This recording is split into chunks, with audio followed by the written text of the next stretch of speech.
pour le banini moto memeli kuna uyebi komele varakati ata ba 50 fois c'est ça na masoko na magamnyoto tutu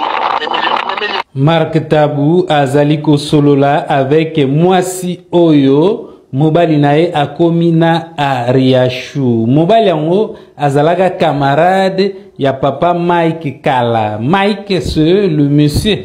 amima a Riachu na poto toleka tolanda voice oyo vraiment eza somo quoi. Pour le banini moto memeli kuna uyebi komele varakati ata ba 50 fois c'est ça na masoko na magamnyoto tutu memeli ngana kati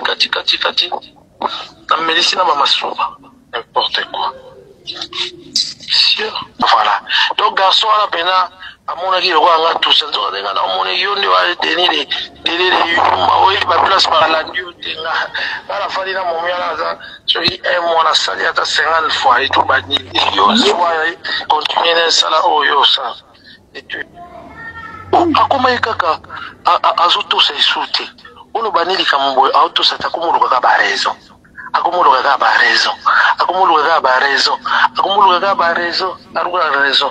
ngana loba na yepa na bango na omona clarté il faut mona mobali nango nisuka lokwa neti soye koya na bisi mama mwana mobali aza bien te il pas occupé neta obeta kara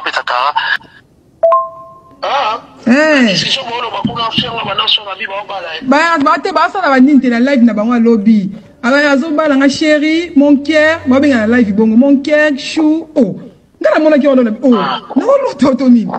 ozomona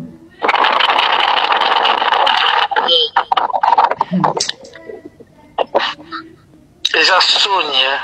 mon cœur chou soka na boke lo mo ya place à outi ba bolala ya tapis de 50 fois totala libala na ndenge ezana elengiti alini na sepelisa mais nga za mosi na ngate na vandaki et tout bimi ensemble et tout za mosi na ngate na bimisa ko ba biloko na te na oposa na hotel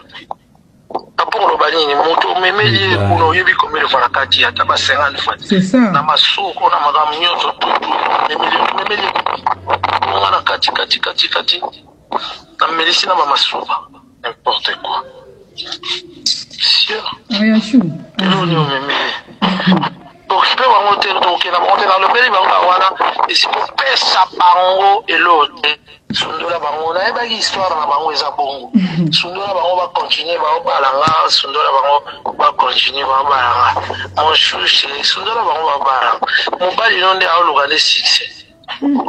succès ba bima succès tika bango na libala na bango ba balana so balinga li bavana na bango ya na ye apo alukela ngema mbali o ba kovanda po acha mwana ya l'aise so amoni aux à l'est, je crois que aux à l'aise, aux à l'aise, nanda kwa batu.